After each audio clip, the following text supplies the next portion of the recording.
Hello friends, তোমরা সবাই কেমন আছো? আশা করি ভালো আছো। আর আমিও এখন আপাতত একটু ভালো আছি, কারণ কিছুদিন হলো এমন শরীরটা খুব খারাপ করেছিল।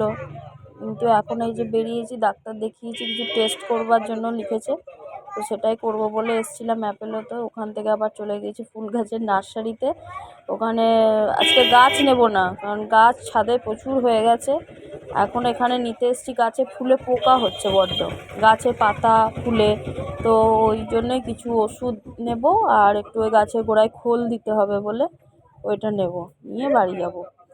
তো দেখো, এখানে আমরা এলে কিন্তু এই নার্সারিটাতেই আসি, এই একটাই নার্সারিতে আসি, ওখান থেকেই গাছ নিয়ে যাই, যাবতীয় যা কিছু লাগে ওখান থেকে নিই।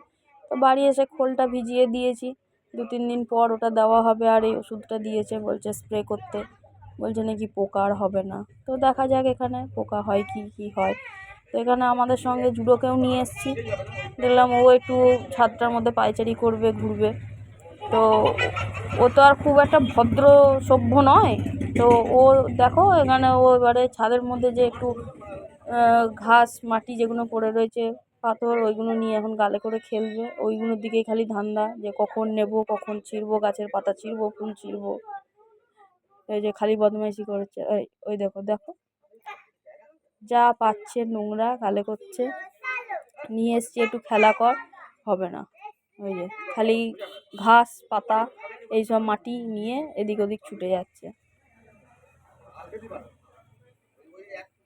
তো তোমরা দেখো বন্ধুরা, আর ভালো লাগলে একটা লাইক কমেন্ট শেয়ার করে দিও।